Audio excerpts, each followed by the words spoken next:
Hi, and welcome back to Becca Babbles podcast. I'm your host, Becca. I'm a certified personal trainer, holistic health coach, and future chiropractor on my way to figuring out this thing we call life. Now, let's get babbling. Hi, everyone, and welcome back to Becca Babbles podcast. I'm excited to come out with another episode for you guys, especially because I'm talking about resistance training again and getting strong.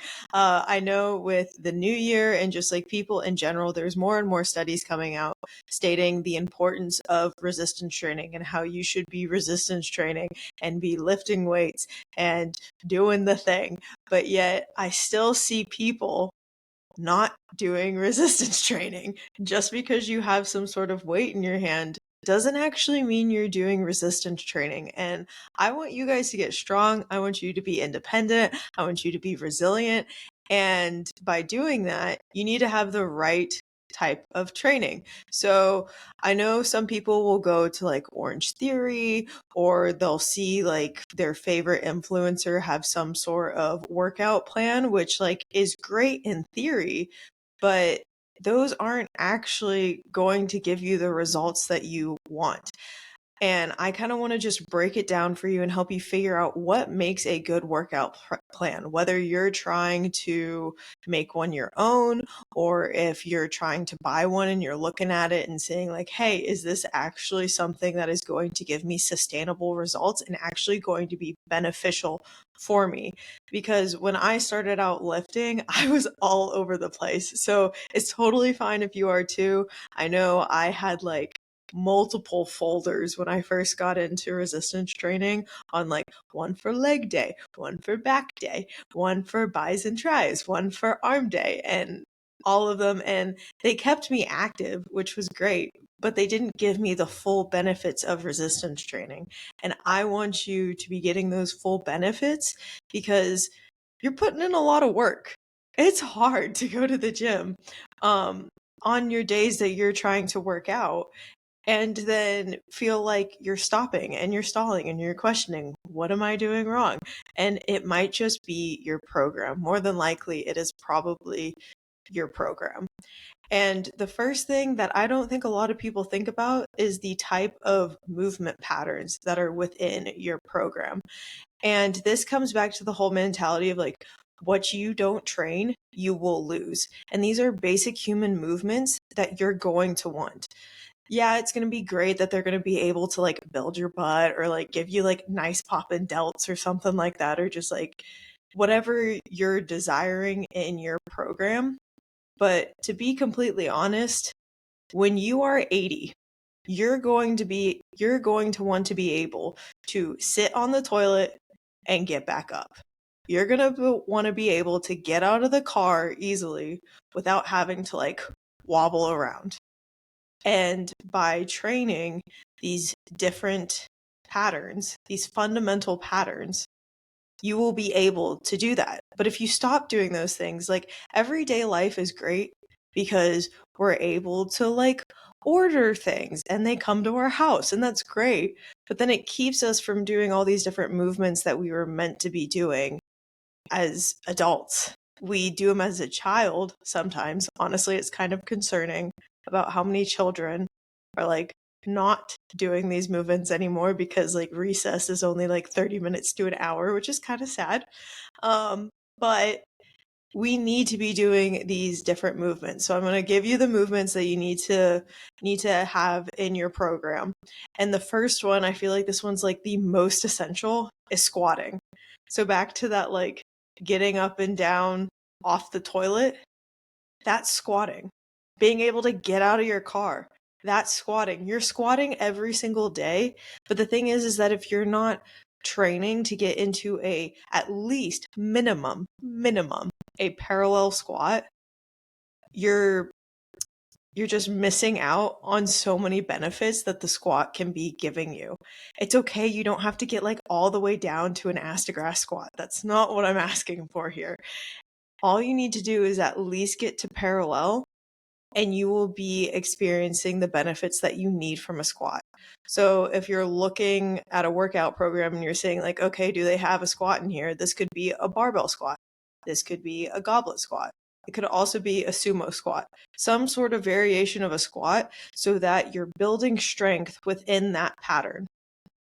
Now, I get a lot of people asking me, like, what about leg extensions? What about leg press? Like, that's basically working your legs. Isn't that like a squat? Or like the leg press, sometimes it's like inverted where you're like upside down, or like at an angle, I guess is the best way of putting it.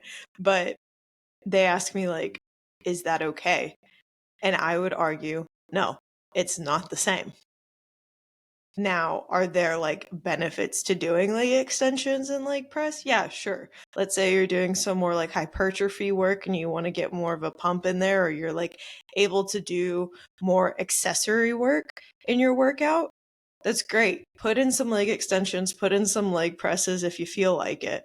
But if it doesn't have a squat in your program or you're not working towards a squat, then there's a problem. Because when you use things like machines, they're not allowing you to create your own stability that you need on your own. It's almost like you saying, like, I can walk, but I could also walk with a cane, and that could help me like stand up more.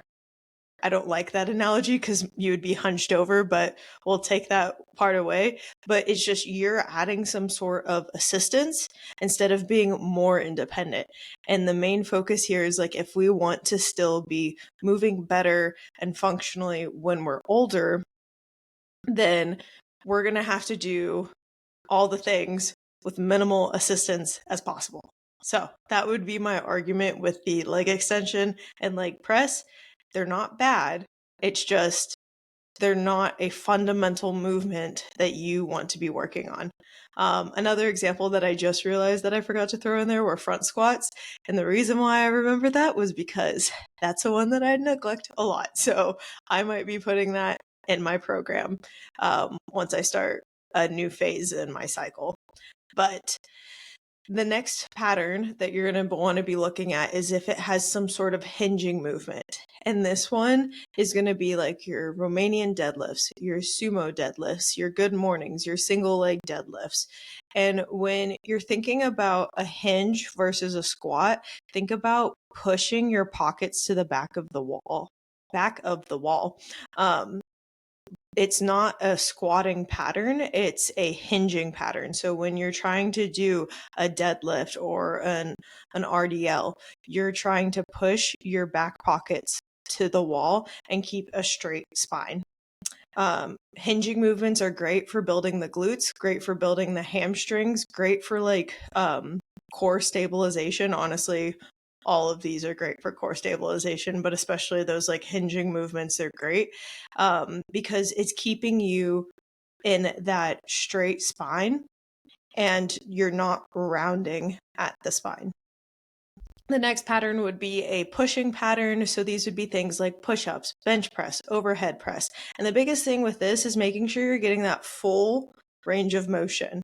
And when I mean full range of motion, like if you're able to in an overhead press, get down below 90 and get at your shoulders and press all the way up, great. If you can't, that is okay. We only want to work through the motions that we have strength within, and then maybe one day you might like lessen the weight and go a little bit lower and challenge that range of motion and then come back up. But the biggest thing that I want you to focus on when you're doing those overhead presses is making sure that you are completely extending at those elbows, because that is teaching you, like, almost think you're trying to put cereal back into the cabinet. You have to fully extend those elbows to put it in the cabinet, or at least most people do. If you're like 6'5", then you're lucky. You can literally just go boop in the cabinet. I wish I was 6'5", but you know, we can only have so much. So when you're doing these pushing movements, make sure you're getting that full range of motion. The next movement pattern would be your pulling patterns. And a common mistake with these, especially when you're doing rows with this, is that people like to shrug when they're doing these pulling patterns. And when you row, you want to think about your scapulas being retracted or pulling them back. So a good cue that I like to think about with this is think about that there's a pencil in between your shoulder blades and you're trying to squeeze that pencil. Or like you can even think about when you're like grandma wanted you to like stand up straight and tall and you're like, okay, fine. Or she like pulls your shoulders back. You're thinking about retracting your shoulder blades like that, being in that posture, but just like make sure you're not like flaring your ribs out and like tilting your pelvis forward, because then those are making other compensations that we don't want happening. But when you're doing those rows, think about squeezing those shoulder blades back. Rows are a great one. So these could be single arm rows. These could be a barbell row. It could even be pull ups. That would be less of scapular retraction and more of a depression. But you don't need the nitty gritty right now of all of that. But I just wanted to highlight with rows, make sure those are scapular retractions and not you shrugging and bringing your shoulders to your ears. We don't want that. We want scapular retraction. And the biggest benefit that you'll get with this is it is a great way to work on posture and strengthening those weak muscles and compensations that you may be having. So like, let's say you sit at a desk all day. I literally was doing this earlier. I was watching a video for class and I was like, oh, why does my neck hurt so bad? And I was so sad and angry while I had to watch this video because my neck was in so much pain. And it's literally because I'm like a techie dude with their like neck all forward and like my shoulders rounded, and that's just asking for neck pain. But when you strengthen those back muscles, specifically your rhomboids, which are the ones that you're working on, those will help keep you in a more upright posture and keep you from having so much neck pain. All right. The fifth movement pattern that you're going to want to make sure that is in your program is rotation.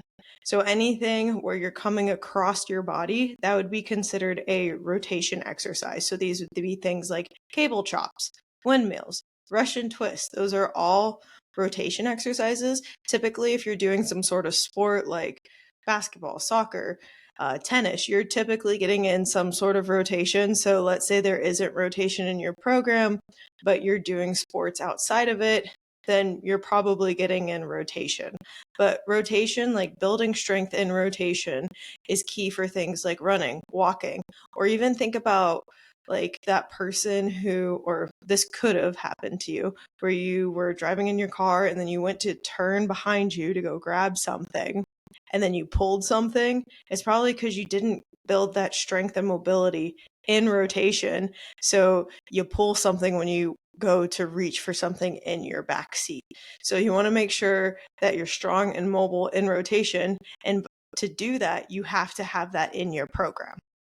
All right. The sixth movement pattern is to make sure that you have a single-legged movement pattern in there. So these would be things like lunges, step up, Bulgarian split squats. Yes, I know Bulgarian split squats can be hard, but you need them in your program from time to time. And this is to make sure that you can find compensations that you are using in your bilateral, let's say squatting, for instance. Let's say you can do like a 200-pound squat, but yet you're finding that you're shifting to one side or you're staying, you feel it more in your right leg than you do your left leg. Probably when you go and do lunges, you go into a lunge and you're shaking like crazy on your left side because when you go into a bilateral squat, you're compensating on your right side.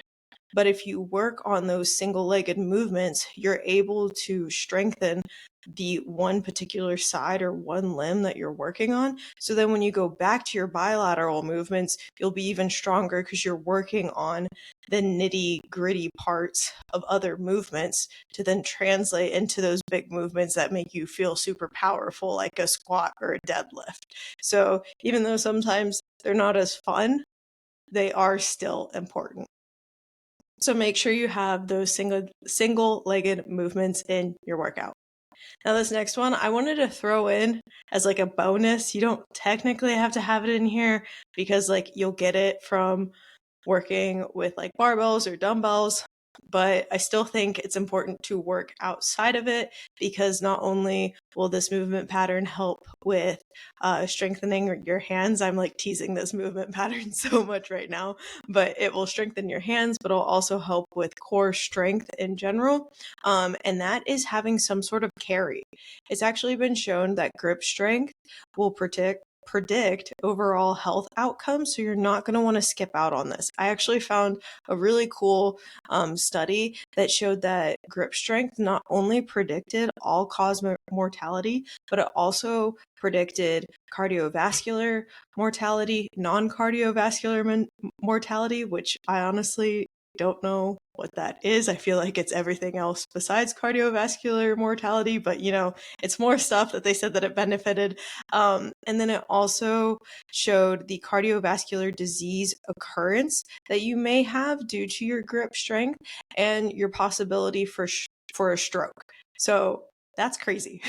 What was really cool about the study was that it also ranged from different countries and different incomes. So sometimes some studies might just have people with like lower incomes or higher incomes, but this one ranged from all different incomes. So grip strength is important for everyone. You need to have strong hands. I actually it was funny, a long time ago, this guy shook my hand and he was like, "You've got some strong hands." I was like, "Thanks."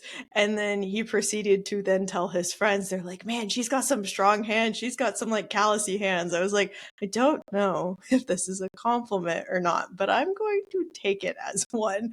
So get you some strong hands, because not only will working on carries help with your grip strength, but it'll also make it easier to do things like deadlifting, which I feel like is just such a powerful exercise. If you're not into like barbell lifting, that's totally fine, but I feel like you're missing something out if you're not doing some sort of barbell lifting, but I'm kind of biased. So that's my thoughts. So that is the 6+ bonus workout patterns that you should have in your program. Now, okay, let's say, for instance, you can't do a squat, or let's say you can't get that full extension when you're trying to do an overhead press. What do? Do you just like skip out on it? No. Do not get frustrated with yourself because you can't do one of these movement patterns. Your goal is to work up to that movement pattern, because just because you don't have the mobility to do something doesn't mean that you should skip it. So let's say you can't do a squat. What do? You could do like a box squat. Let's say you need some more assistance with like especially getting down at the bottom and then coming back up, do a box squat. Let's say you don't have the ankle mobility to go down into a goblet squat. It's okay. Elevate your heels and work on doing some ankle mobility with like a combat stretch. Let's say you don't have the hip mobility to like even get into a squat. Work on 90-90s and the different variations of those. There's different things that you can be working on to get into a squat. And some people would be like, well, I just want to like lose weight and like get the body that I want. And it's like, you're still going to be building strength in those mobility positions. Mobility is not just like flexibility where you're just stretching. It's like flexibility with strength. So you are still working out, you're still moving your body, you're still getting blood flow, and you're building strength. It's crazy how much, like, as I have worked on mobility and I have increased my calorie intake, and me being actually able to focus on the mobility drills to help me get into a better squat, how much strength that I've gained in those mobility drills. And then they've translated into my squat, to my deadlift. And the more that those movements can translate into my squat and deadlift, the heavier and the more stable those movements will be for me.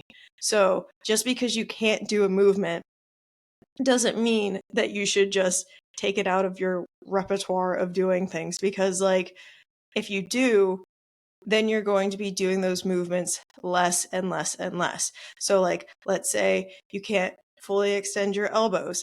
And so you can't reach into the cabinet. So then you start putting things on the counter. So then all you're doing is grabbing things in front of you on the counter. And then it's not that you can't do full extension anymore. Now you can only like get to 90 degrees with your elbows. And then soon you can't even get to 90 degrees with your elbows. You start limiting your motion more and more because your body's like, I don't need this anymore. She's not using it anymore. So what's the point? So again, I stress this a lot. Just because you can't do something doesn't mean you should throw it away. You want to work towards it. That would be your goal. All right, so we talked about movement patterns. Now I want to get into something called periodization. Now that's like a big fancy term.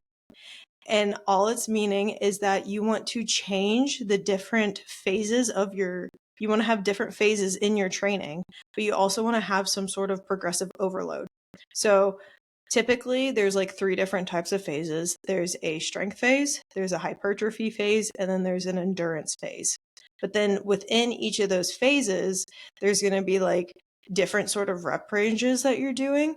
And then you could even go even further to where you have like certain cycles of your training where it's a more strength-based program, and then you would have one that's more like mobility-based, performance-based program, so that you'd have more variation, or one that's like strictly just working on what's the word?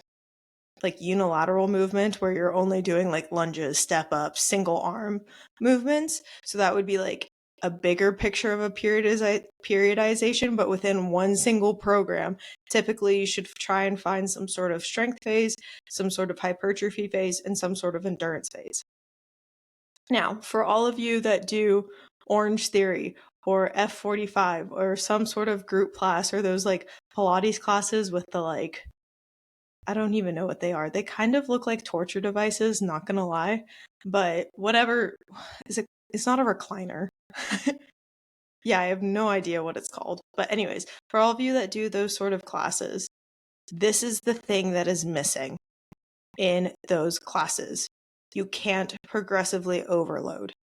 You can't progressively overload in an Orange Theory, in an F45. There's not specific phases where you are working specifically on strength. Typically, you're stuck in that endurance phase.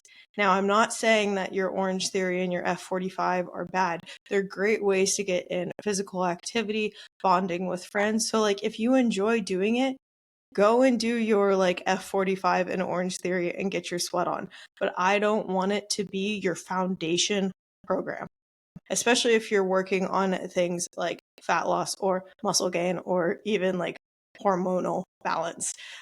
Those things will not support you in that way. But if you want to get some sort of physical activity in and bonding with friends, I totally get it. Go and do your Orange Theory and sweat your butt off. But in those specific classes, all you're doing is trying to sweat as much as possible. And you're typically only grabbing those 10-pound weights, even that. Your rest periods are super duper short. You're doing like bajillions of reps of things. And it's not actually giving your body the stimulus to build that strength or that hypertrophy where you're trying to build muscle and shape your body. Sorry, I just hit my Apple Watch on my table. So if you heard a really big click, that was that. So let's go into these different phases and what you'd be looking for and why they're important. So the first phase that I talked about was strength phase. So this one is going to be typically lower reps, longer rest periods. So lower reps would be around like 1 to 5, and the rest periods would be like 2 to 3 minutes.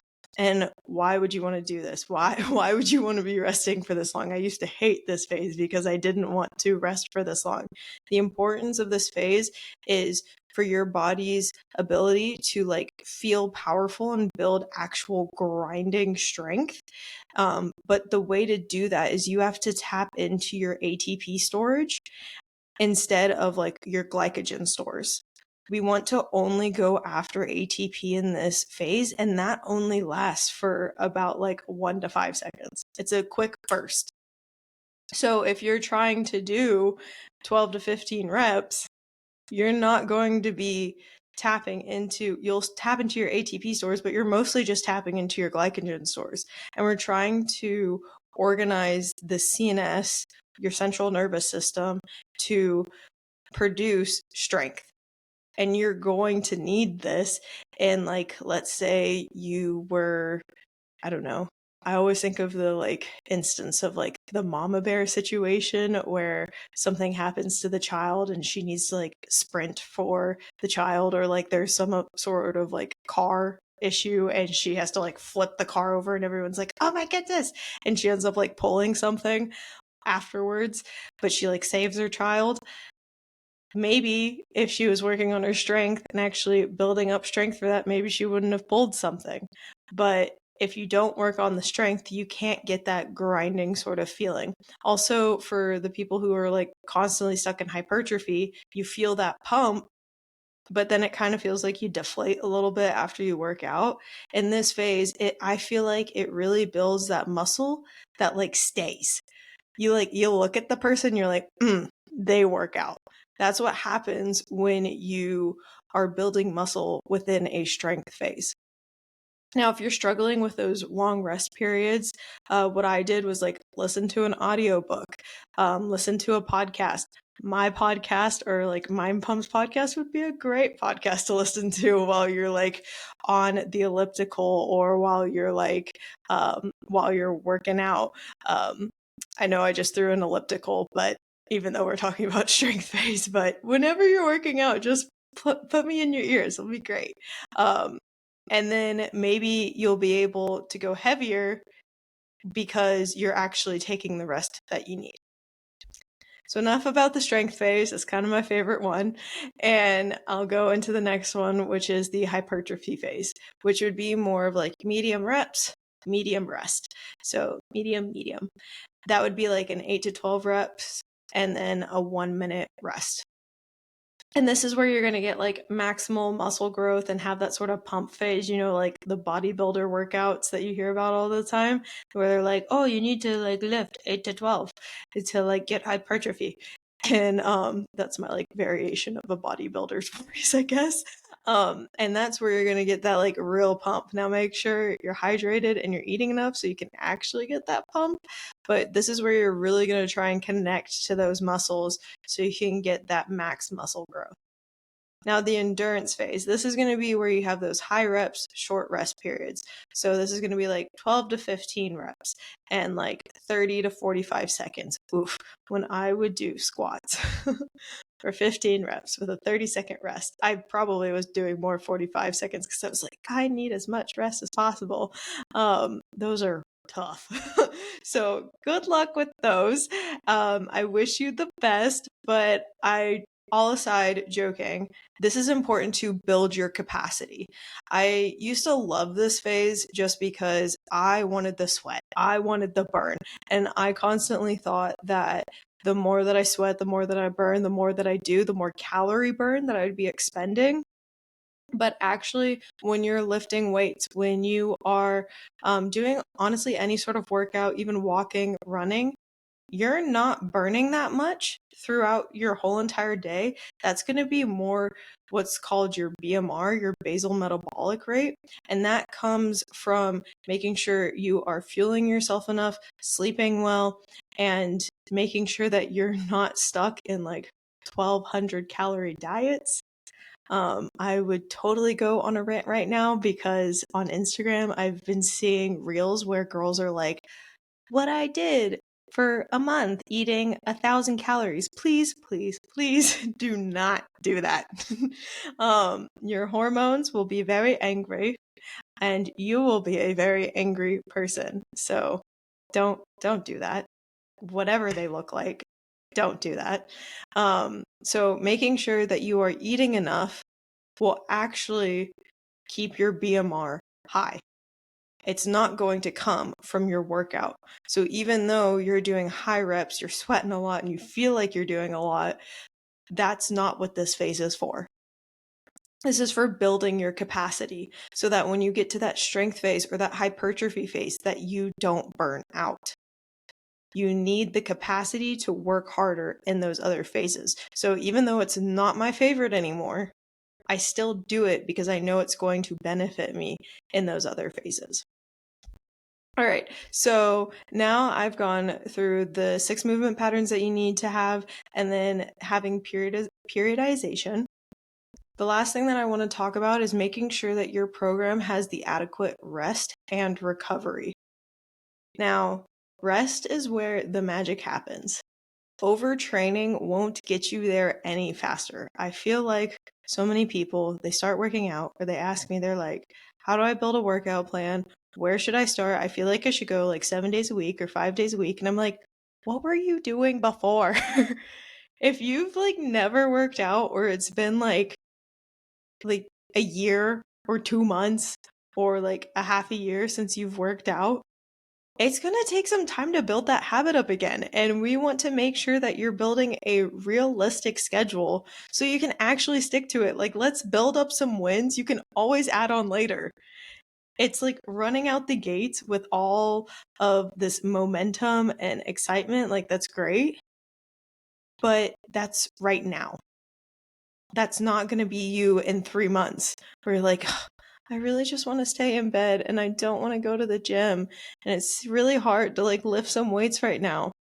Don't do that to yourself. So even though right now you're super motivated and you're super excited, that won't last forever. So even though you're in that state right now, ask yourself realistically, how many days can you work out? Or I feel like an even better question would be, what can I do on my busiest days or busiest weeks? Because I feel like sometimes when I ask myself the question realistically, how many days can I work out and for how long? I'm like, I could do 4 or 5 days a week for sure. I can squeeze it in. I got it. But then when I look at my actual schedule, I'm like, maybe not. And so that gives you a more realistic perspective on setting you up for success to achieving your workouts. If you're trying to squeeze in workouts every single day, there's going to come a day where you don't feel up to working out. And because you're squeezing in all your workouts, it's going to make it that much easier to tell yourself, oh man, I don't have to work out today. I'm super busy. I don't have to work out today. And that one day of skipping a workout is then going to turn into 2, is then going to turn into 3. And then you're back to where you were before. We want to build up success. We want to get those gold stars, because who doesn't love a gold star? So that we stay consistent long term. And I want to make another point about how you don't have to go all out when you are first starting, because I feel like a lot of people think if I go all out at the beginning, then I'll get more results than if I was to wait later or like to do less. And that is extremely false. I'm going to tell you that right now. Your body adapts slowly and you can't speed it up.